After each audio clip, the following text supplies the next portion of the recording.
Welcome back to our video series on the parables of Jesus. Parables have been called earthly stories with heavenly meanings, or simple stories that are designed to teach a moral or a spiritual lesson.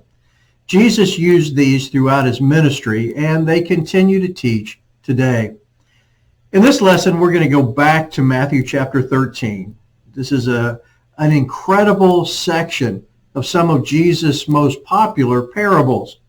Some of these parables were intended for the growing audience that was beginning to follow Jesus. Others appear to be more narrowly focused for Jesus' closest disciples. Centuries later, we're still the beneficiaries of some great teaching that come from these simple stories. In this lesson, we're going to take a look at a parable that seems to have an unusual message, but it's also a parable that talks to us about the ultimate judgment based upon our beliefs. It's called the parable of the tares, or the parable of the weeds among the wheat. And it was not necessarily just for Jesus' early disciples. It presents some incredible lessons for us today. So let's delve into the story by beginning with the setting. By this time in Jesus' ministry, he appears to have two audiences, really. He's attracting some really large crowds, and they're interested in hearing his message.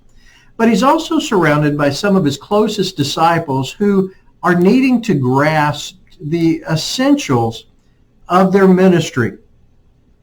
This parable that we're going to look at today probably is directed towards those who have a deeper concept of spirituality. It involves the ability to be able to decipher truth from deceit. And it's something that Jesus' disciples will have to do throughout their history. Like the parable of the sower that we have seen in weeks past, this story comes in two sections. The first section is where Jesus tells the story, and that's Matthew chapter 13, verses 24 through 30. Jesus presented another parable to them, saying, "The kingdom of heaven may be compared to a man who sowed good seed in his field. But while his men were sleeping, his enemy came and sowed tares among the wheat and went away. But when the wheat sprouted and bore grain, then the tares became evident also. The slaves of the landowner came and said to him, 'Sir, did you not sow good seed in your field? How then does it have tares?' And he said to them, 'An enemy has done this.' The slaves said to him, 'Do you want us then to go and gather them up?' But he said, 'No, for while you are gathering up the tares, you may uproot the wheat with them. Allow both to grow together until the harvest. And in the time of the harvest, I will say to the reapers, gather up the tares and bind them in bundles and burn them up, but gather the wheat into my barn.'" After telling a few more parables, Jesus gathers his disciples together and fills them in on some insight into this parable. Beginning in Matthew chapter 13, verse 36, Jesus gives us the rest of the story. Matthew records, "Then he left the crowds and went into the house, and his disciples came to him and said, 'Explain to us the parable of the tares of the field.' And he said, 'The one who sows the good seed is the Son of Man, and the field is the world. And as for the good seed, these are the sons of the kingdom, and the tares are the sons of the evil one. And the enemy who sowed them is the devil, and the harvest is the end of the age, and the reapers are angels. So just as the tares are gathered up and burned with fire, so shall it be at the end of the age. The Son of Man will send forth his angels, and they will gather out of his kingdom all stumbling blocks and those who commit lawlessness, and will throw them into the furnace of fire, in that place where there will be weeping and gnashing of teeth. Then the righteous will shine forth as the sun in the kingdom of their Father. He who has ears, let him hear." This parable describes an agricultural dilemma. A farmer goes out and seeds his field. Unfortunately, unbeknownst to the farmer and his hired men, his enemy comes into his field and begins to sow weeds. And we could spend a lot of time trying to identify what a tare is, but suffice it to say it's a useless plant And at least during the initial phases of its development, it looks a lot like the farmer's cash crop. But as the plants begin to mature, the farmhands realize that these two types of plants are not the same, and they realize that the issue is that the farmer has been vandalized. The laborers propose that they remove the weeds from the wheat, but the farmer realizes that weeding the field at this point could possibly have a negative impact on the growing crop. When pulling out the weeds, they might inadvertently pull out the grain. The farmer's decision is to wait until the harvest, when the mature grain can be harvested and the weeds can be identified and destroyed. Interestingly, like the parable of the sower before it, this story comes with Jesus' expert commentary. He says the one who sows the good seed is the Son of Man, or Jesus himself. The one who sowed the bad seed is the devil. The field is the world.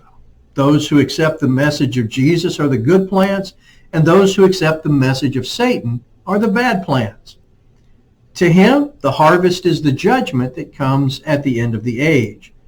The harvesters are the angels. And this is where we get to the moral of the story. The moral of the story is that there will be a time when everyone will be accountable for their acceptance of the word of Jesus and the lives that they live. Those who are found to be unfaithful will be punished in a fiery furnace where there will be weeping and gnashing of teeth. Those who are left will stand out in the Father's kingdom. So what was Jesus trying to teach during his day? I think this is an interesting parable that has a lot of interpretations. But what is the initial implication to the disciples who heard it? I tend to believe that there are three things that he wants to point out. The first one is that there are good and bad doctrines that are going to be taught in the world. I think the second one is that there will be a day when what we believe will be the basis of a judgment. Those who believe one thing will be rewarded. Those who believe something else will be punished. And a third thing that seems to be pointed out is the one doing the judgment will be God and his messengers. I think this is going to help the disciples understand their role as well as their adversary. They needed to be prepared for difficulty and opposition along with the successes that they're going to have. But they also needed to understand that eventually it's all going to be sorted out by God. Now, what does this teach us today? I think throughout the years, this parable has been used to promote harsh Christian persecution, quite literally, maybe even the burning of false teachers. Is that what it's talking about? I don't think so. On the other hand, this has been used to tolerate false teachers within the fellowship. You know, it could be said that only God knows the hearts and the motives and that he'll deal with them in the end. Is that what Jesus is trying to say? I'm not sure that that's it either. I think there is something more practical. I think that what we need to take away from here is that there are some people who will teach the truth and others who teach false doctrine. I think in a parallel, there are some people who will accept the truth and others who will accept false doctrine. Now, sometimes the lives of these two types of people may be hard to distinguish. And I think that is part of Satan's ploy. If he can produce confusion and competition in the field, he wins. So what do we get out of this? Well, I think in the end, we need to understand that everything's going to work out okay because God is going to be the one who does the judging. Everything's going to work out to God's satisfaction. Good will be rewarded. Deception will be punished. Now that makes a great academic discussion, but what about a practical application? I think it comes down to the importance of who or what we believe. In 1 John chapter 4, verse 1, we're told, "Beloved, do not believe every spirit, but test the spirits to see whether they are from God, because many false prophets have gone out into the world. It's important to be diligent to protect the world from false teaching. But the future of our soul depends upon what we do with the true message of Jesus and the deception of Satan. Again, we need to understand that God's going to be the one who is doing the ultimate judging, but we need to invest ourselves in understanding and accepting his pure word. We need to be cautious that we are not the ones out there necessarily who put ourselves out as the ultimate judge on what is being taught. That's going to be reserved for God. And he, in his wisdom, in his perfect wisdom, will know the weeds, the false doctrine, from the wheat, those who truly are his children. Now some thought and discussion questions. Number one, what is the good seed sowed by the Son of Man?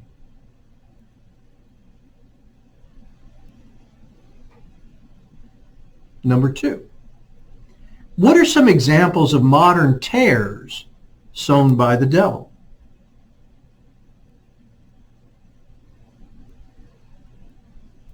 Number three, what can we learn about eternal destruction in this passage?